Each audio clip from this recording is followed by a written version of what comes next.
Hi people, and hello my Chili Con Carnes crew, it's Chili here and I'm doing a worst to best ranking. This is going to be talking about all the Incubus albums, including a few bonus ones. So I hope that you enjoy this one, and of course, recognise that this is just my opinion. There is no right, there is no wrong, there is just my opinion in regards to this video. And as always, I'm always interested to hear your thoughts on my opinion, and I want you to tell me in the comment section below, what is your list? How would you rank these ones, of course?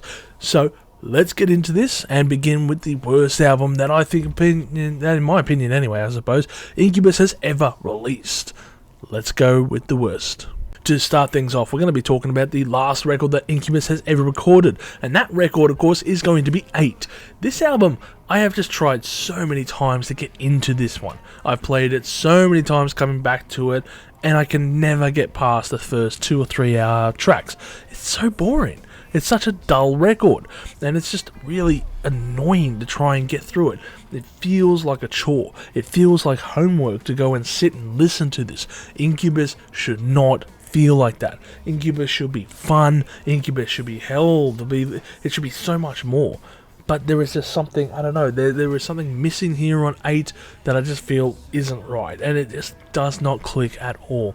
And I've tried shuffle play, I've tried every method possible to listen to this album and really give it a chance, but it's so fucking boring. I hate this album, I really do. I think it really deserves to be called the worst thing that Incubus has ever recorded. I think it's a really bad record with, I don't know if there's any redeeming tracks, because none of them are memorable. I can't think of anything. Comment below and tell me if you think there is something, but I don't really feel like there's any decent tracks on here, to be honest. And furthermore to this thought, it's really annoying because it's 2017. That was the last record that Incubus ever recorded, so it has been a long time since our last Incubus efforts. A very long time. And I want to know, because like there's a few new band members now since that record came out. Are we going to see a new record? It's question marks. Everyone question marks. Because yeah, they had that re-recording, and I covered that for obviously my episode on, Spotify, why is it that bad? But it's a bit of an open-ended question as to whether Incubus will actually record new music or not. And if this was the last record that Incubus ever recorded, I would just be shocked and dismayed at the fact, because this is such a terrible swan song if that was the case.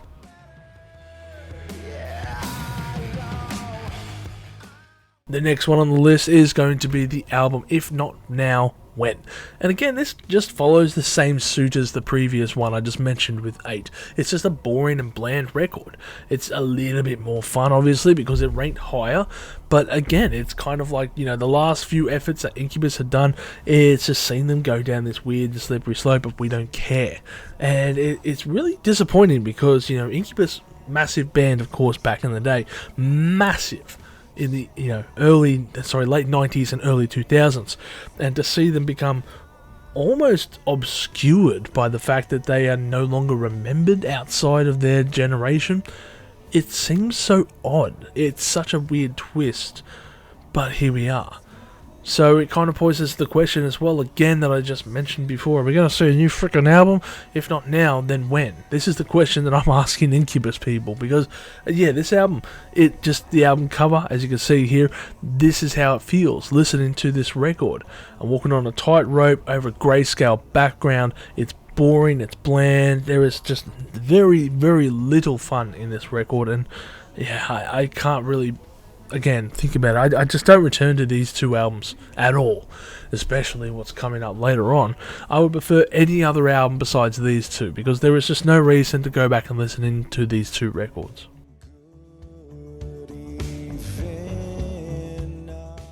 This next one's going to piss off a lot of people, because I'm going to pick A Crow Left of the Murder. Yeah, I know that this album gets a lot of love, to be honest, within the community, but it also gets a little bit of hate, and deservedly so. For me, I'm on that ring. I just do not really like this album. There are tracks, of course, don't get me wrong. There are some really good tracks amongst the mix here, but for a record that is 14 tracks and nearly 60 minutes in length, it's pretty long. Teeters on the too long and a bit too boring in a lot of parts of it, but there are certainly some flared sections that really show, I guess, the Incubus of old.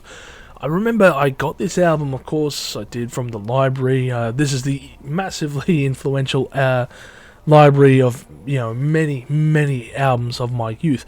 This album was just sitting there, and I remember Incubus. I know Incubus. I'm thinking, oh, cool, Incubus album. I'll go and borrow this. No harm, no foul.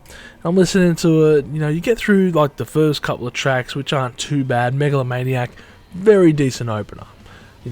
Talk shows on mute. Again, another solid track.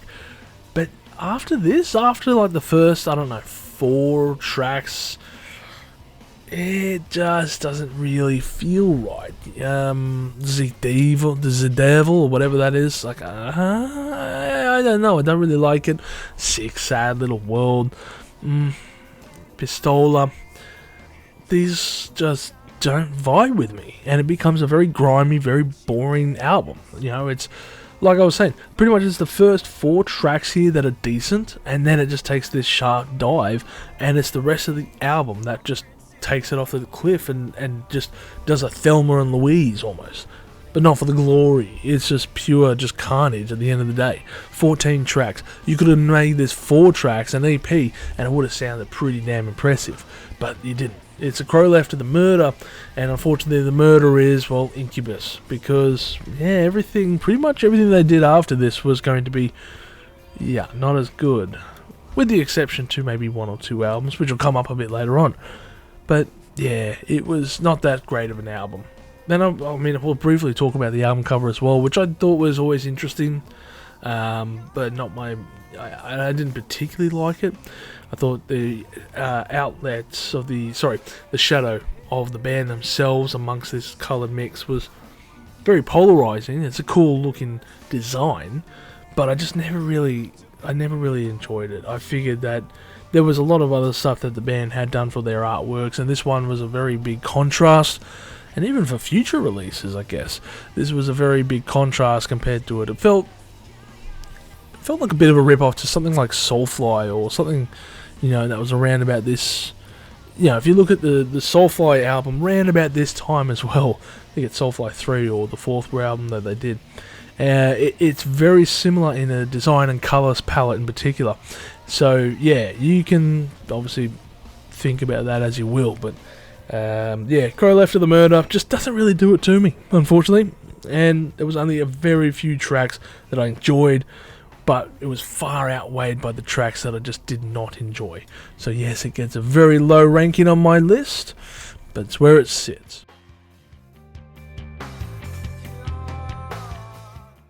Next up on the list is going to be, 2 albums, I suppose we'll call it. We'll call the Enjoy Incubus album as well as Fungus Among Us, because both of these albums are essentially, I'm not going to say exactly the same, but near enough. Because, Fungus Amongst Us, many tracks would make its way over to Enjoy Incubus. Enjoy Incubus is the debut album, of course. I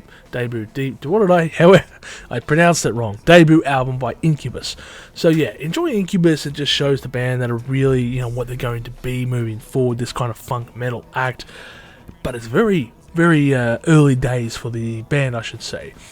They haven't defined what they're going to be. They really have, taken on this funk metal sound that would be found in bands that would be like Faith No More or Mr. Bungle as well. A little bit of Mr. Bungle, but mostly Faith No More. And considering 1997, there's really no mistake in it. 96 even, but it's a band that have an idea.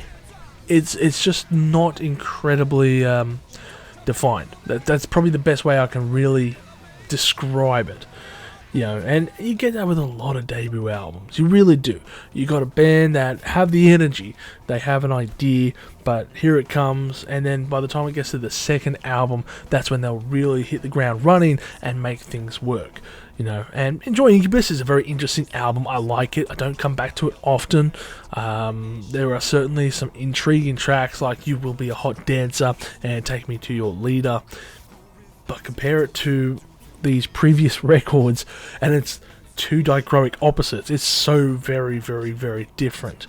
You got these boring all the records that I've just mentioned beforehand, in particular the last two ones, are very pop sensitive, kind of very basic bitch records, or songs I should say, and compare it to this stuff, which is just balls to the wall, throwing shit at the wall and just going, yeah, let's see what works here.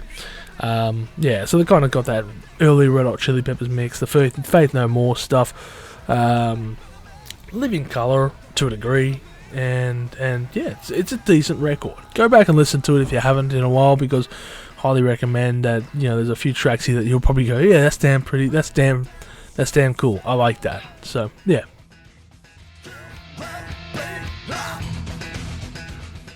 The next one on the list is going to be Light Grenades. I can't say what possessed me to go out and purchase this record at the time, especially considering that, of course, the previous album just didn't really do it for me. And I was almost getting out of this band around about this time in my musical interests. But for some reason, I just thought, yeah, you know what, I'm going to buy this one. I'm going to check out this record, and let's see how it goes. And I initially didn't like it too much. I thought there were only a few tracks initially that were decent, but you know what? Looking back at it, it's a pretty solid album. And the album cover too, I love this album cover. You compare it to all the rest of them, I think this is probably one of the best ones in the way that they've drawn it and everything about it. It's so symbolic. It's very odd with the Incubus design logo there at the top. Very different to the rest of what we have seen and have seen ever since. But it really does stand out. Now, as for the music on offer, yeah, you got Quicksand, it's kind of a little interesting, but A Kiss to Send Us Off is just this solid track of just, you know, funk going in. A kiss to send us off, and it drills into your head over and over and over again. A lot of people may not like it, but I like it, I dig it, which is obviously a great way to segue into the next track there. And no, we're not talking about Mudvayne, we are talking about Incubus there with Dig. And you keep going on, and you got Animali, amazing track there, and it's so cool to go on to, and with Love Hurts as well. Earth to Bella, I like this track, this little this little acoustic kind of track there, and of course it would follow up with the part 2 later on down there. But of course there are many tracks in between the mix here of the perfect songs that are very decent still. It's not like there is much crap going on in between these songs. Oil and Water, Diamonds and Coal, Pendulous Threads as well, maybe so a little bit. This is where I kind of tape it off, but still, it is still a good mix. There are a lot of, you know, good tracks on here, and that's compared to the previous efforts, which completely bored me. This one, not so much. You know, there were certainly tracks that I guess weren't as strong, but there were a lot more stronger tracks, I thought, with the first couple of songs there. Even the parts that started to wane my interest were still intriguing, but it wasn't until the very arse end of the album that became a bit more boring. You know, so yeah, where I guess A Crow Left of the Murder might have 10 boring tracks, this one might have 4. And that's probably one of the ways to, I guess, weigh this album up. But I also found that these tracks here stood out more than A Crow Left of the Murder. You know, Kiss to Send Us Off and Dig and Animali. These are the songs that I preferred or really can remember more so than, of course, you know, the other songs such as Megalomaniac or Talk Shows on Mute. Maybe not Talk Shows on Mute, actually. Maybe that song is a bit too much. That one's a really good track. But besides Talk Shows on Mute, not too much really is really memorable compared to this one. So, yeah, I think Light Grenades, it's certainly an album that if you have overlooked it for a long time, go back and listen to it, because I think you're going to really enjoy a few more of these tracks from this album. And give it another shot if you will, because yeah, I like this one, I really do.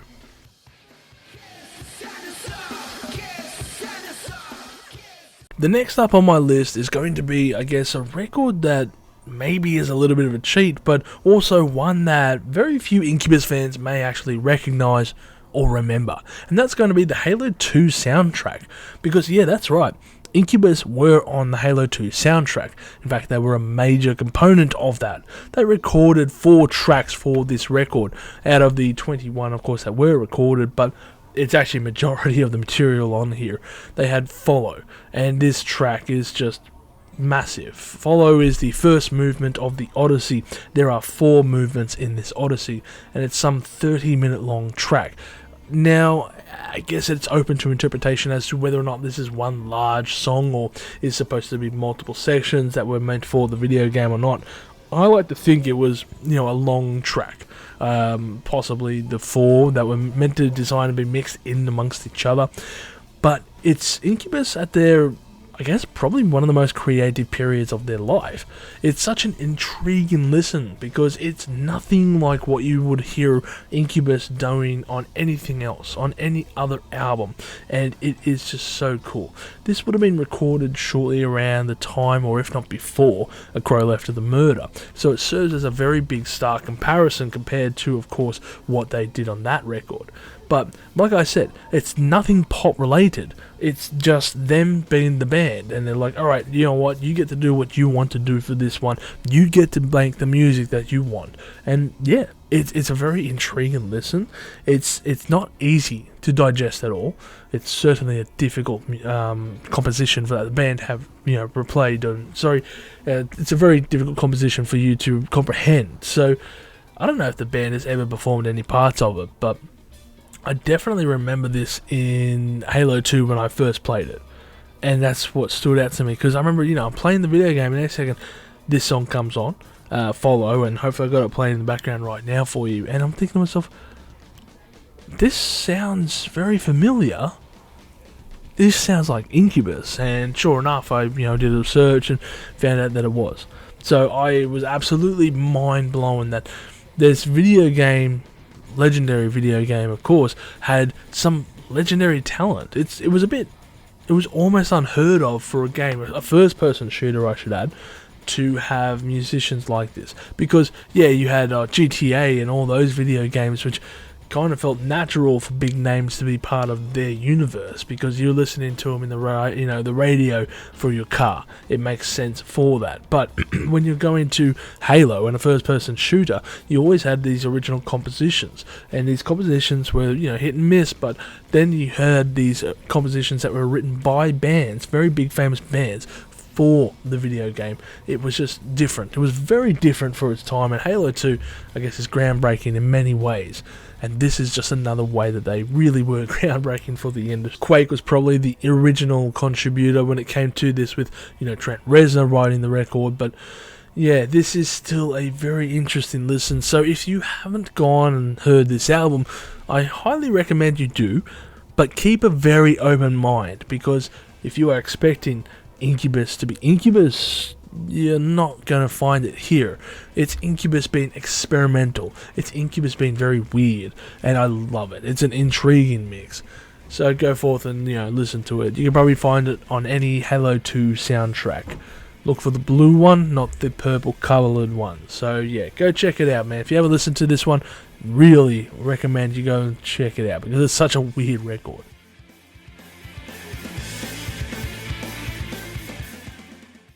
Next up on the list, we're going to have Science, or S-C-I-N-C-E. I don't know how they want to pronounce it, but Science, everyone. And this is, of course, the second album by the band, and this is the album where the band is starting to get their sense of what they are doing, what they are going to achieve, and it's awesome. It's the band finding their personality, I guess you could say, and it's awesome. New Skin, Idiot Box Glass, A Certain Shade of Green, all these absolute bangers, and of course Summer Romance, the Anti-Gravity Love Song.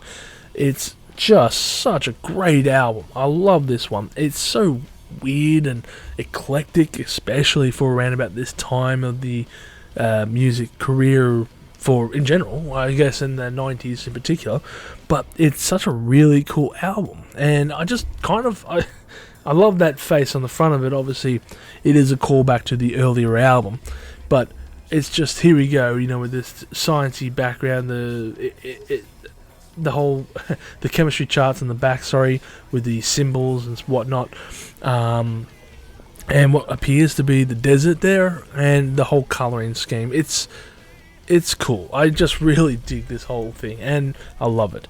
It's such a cool album as well to just go back and listen to, and just kind of, I don't know, chill out and listen. I wouldn't say chill out, actually. It's much more aggressive compared to what would come after. But yeah, it's this very edgy kind of Incubus band, and I adore it. I can't speak too highly enough of it. You all know what it's about. You love this album too. It's the reason why it makes it this high on the list, of course. It's the Incubus band that I think this is the point where Incubus was starting to win over a lot of fans as well. In particular, Summer Romance, which massive on the charts around at the time. Not as big as what would be Future, but some very big songs on this. So yeah, Incubus Science for obvious reasons.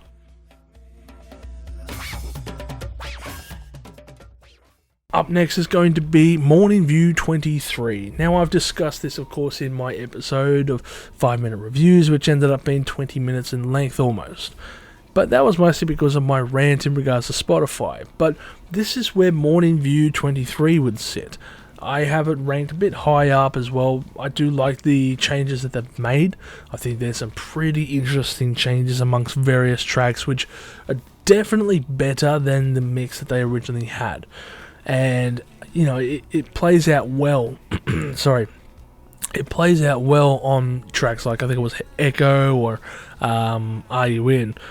But at the same time, it does feel a little bit different. It does feel a little bit odd, and that's because you're listening to an album that or my angle anyway, I'm listening to an album that I've listened to for 23 years, and it's just all of a sudden there's changes. And it's very jarring, it's very different in certain areas to what you're expecting. And yeah, of course, you've got the band members, who's Brendan with these vocals, which have changed. And yes, of course they're going to change. He's 23 years after the fact. So yes, it's going to be vastly different. It's going to be very different, I should say.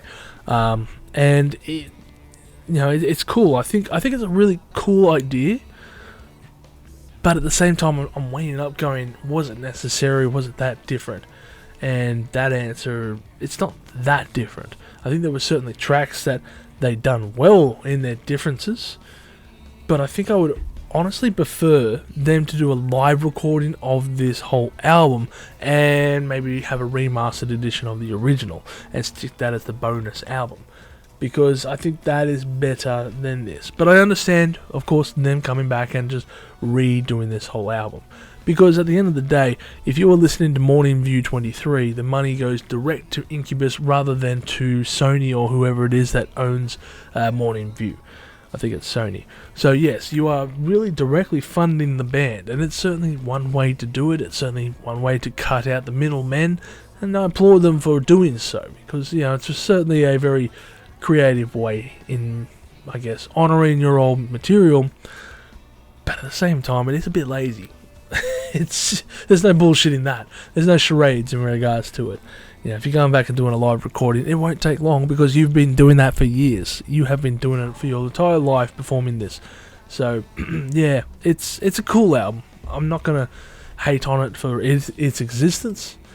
I think there are definitely parts that sound better, but there are definitely parts that sound worse. So, yeah, I'm going to push it back to where it is. But I think it deserves it where its spot is anyway, so.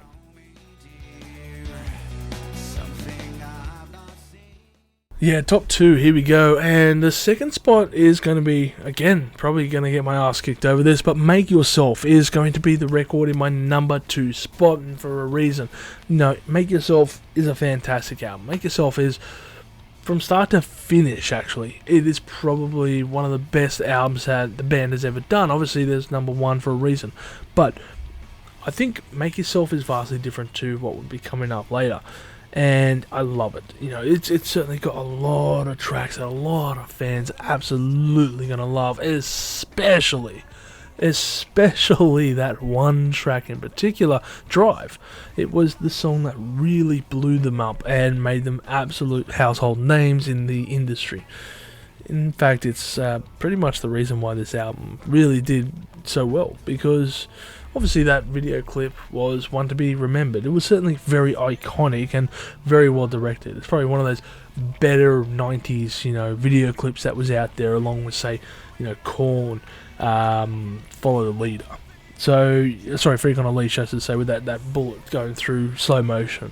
And this one as well with Drive and this this drawn article, and then it goes back to the band. It mirrors, of course, Aha with their video clip Take Me On, but I think that's on purpose as well. I think they are paying homage almost in regards to the direction. But yeah, Make Yourself is this really cool record. I remember, reading about it and then finally getting my hands on it. And, I had expectations, and this exceeded the expectations when I listened to this one. And for me, this is one of the best new metal albums in existence. Make Yourself is awesome. It's an odd one because new metal is such a weird term. I think of it as an umbrella term. There are many bands out there. I don't think there's really a super defined method for what new metal is, but new metal is certainly of an era and of a certain sound, and Make Yourself was of a certain era and a certain time, and it was one of the best albums to come out of the whole decade, the whole genre. And I just absolutely adore this album. There's nothing wrong with it. I just feel that the one that beat it did so for certain other reasons. And Make Yourself was one of those albums. It was not the first album that I listened to by the band, but it certainly blew me away. I love it. The Warmth, another great track. Nowhere Fast, Consequence, Privilege. All these tracks are absolute bangers. There is no bad track here. I Miss You is certainly another one in particular as well. I would like to know, what is your favourite track from Make Yourself, because there are certainly some absolutely amazing tunes here, and I don't think there's any bad songs on this record. I really don't.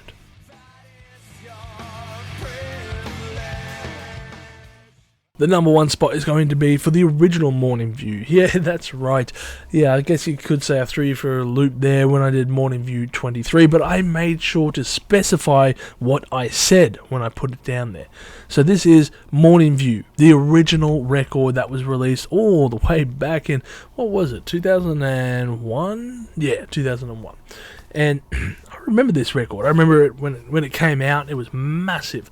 Obviously, Incubus were very famous around about this time, and Wish You Were Here was one of those tracks that, again, just blew up for the band, made them very, very famous, and probably made them a little bit of money in regards to what they could do. So, yeah, it's certainly a band that were at their peak and riding the wave. And Morning View came out, and it's a vastly different record to the previous release. But it's vastly good for the reasons that I enjoyed it anyway. Because, yeah, look, it's a band that is, I guess, playing it safe, dialing it back, reeling it in. They're kind of losing their funk sound, but they really killed it. They did it so well. It's kind of like when you're looking, I guess, at Red Hot Chili Peppers and you're comparing, say, the first 4 or 5 records that the band made, comparing it to the next ones that they would do in their decade, the 90s. So that's how I see Incubus, because the very first 3 albums are certainly very similar in story to Red Hot Chili Peppers, and then Morning View comes out, a much more accessible, much more palatable album, and it's very much the under the bridge, I guess, of their career.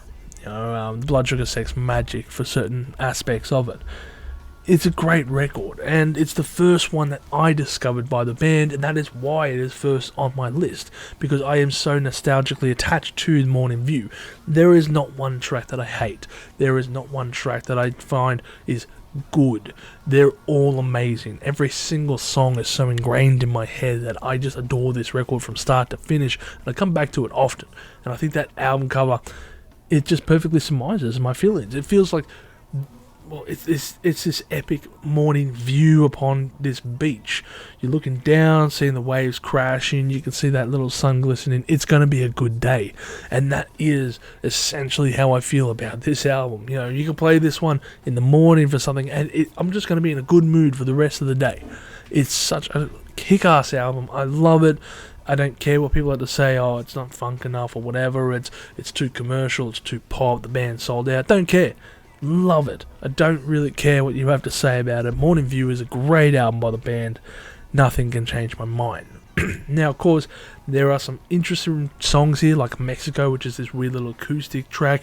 Compare it to, I guess, the other stuff that is on here. And, of course, Aqueous Transmission, this weird little outro, which I think also is a perfect way to close out the record. This 7.5+ minute track, which is this whole kind of Japanese lo-fi beats kind of song, and I say lo-fi, but we really didn't have any idea about what lo-fi beats were, or not much of an idea back in 2001. And to hear it on here, it's just like, it's beautiful, it's serene, it's just takes you into a different level. It transcends your mind, if you will. And you still have, elements of funk, and the band is trying to get out a bit with, echo or certain other tracks here, but it's just, it's a perfect record. I think the band were in a great mindset when they came into this record, and they just put pen to paper and did it so well. What they did was just so effective, and it's just weird. It's the band riding that high, and everything after that has just been massive roller coaster ride downhill from there. It sucks. It's a common thing amongst a lot of musicians, but it's just kind of hard to hear. I think it's because maybe for various reasons, but anyway, definitely Morning View, everyone. My favourite Incubus record. I've talked long enough.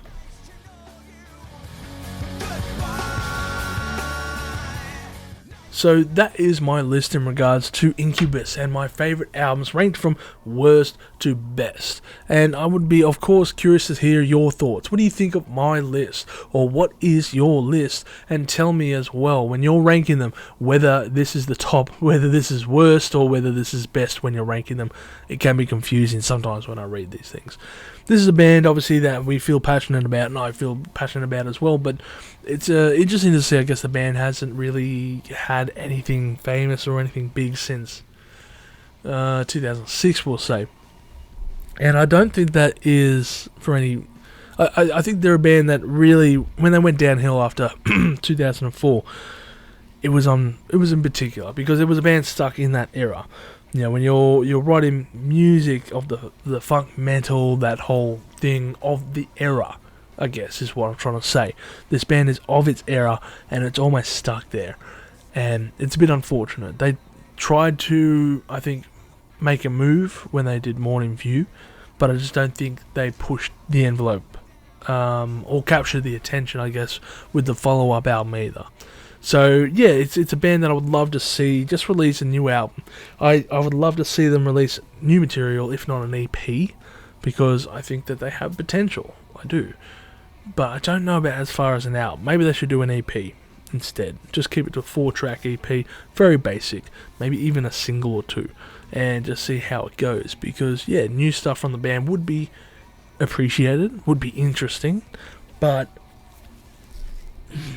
I just don't know what to expect. I'm not expecting anything good, and that's the problem.